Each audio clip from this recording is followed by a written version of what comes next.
We're going to begin this hour with a remarkable comeback story of an iconic species, and remarkable is the word here. The Mexican gray wolf, when was the last time you thought about that? Was once the top predator in the Southwest until it was hunted to the brink of extinction. But now the U.S. Fish and Wildlife Service is helping bring back the wild population with pups born in captivity. CBS News cameras, we're happy to say, were the first ever to capture these pups being taken to a den. But the program's success is raising concerns among the ranchers about the safety of their cattle.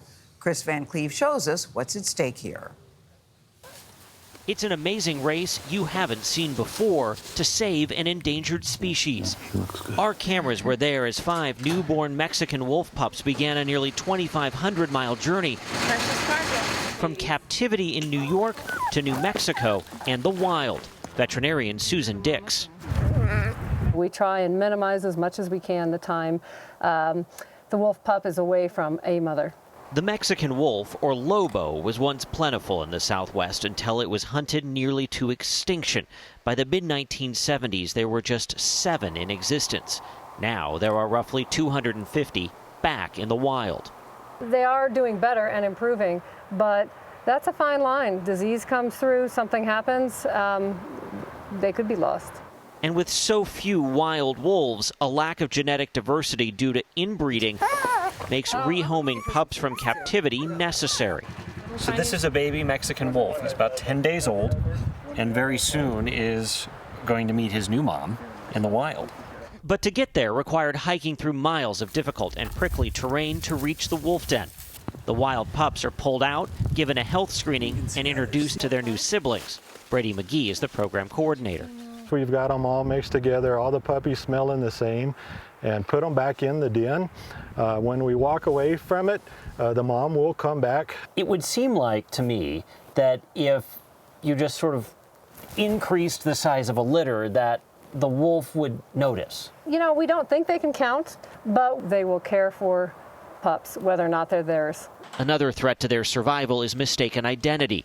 Young wolves look a lot like coyotes, which can be legally hunted in Arizona and New Mexico.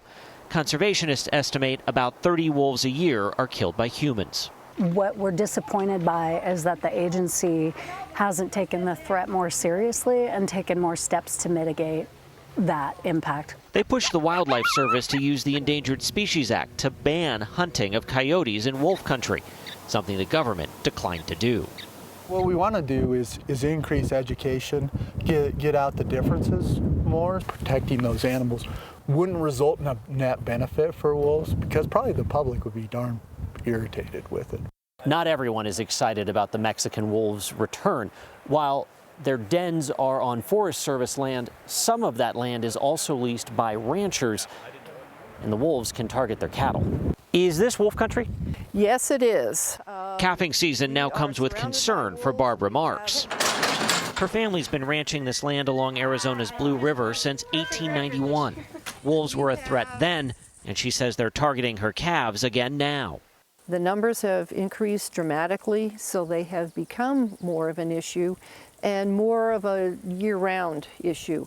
Wildlife officials estimate about 100 cattle a year are lost to Mexican wolves, and ranchers are reimbursed.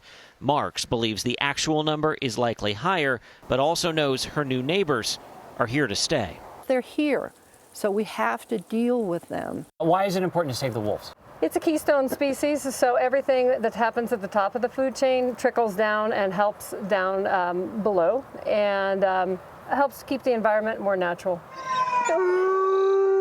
Ranchers and wild wolves learning to coexist once again.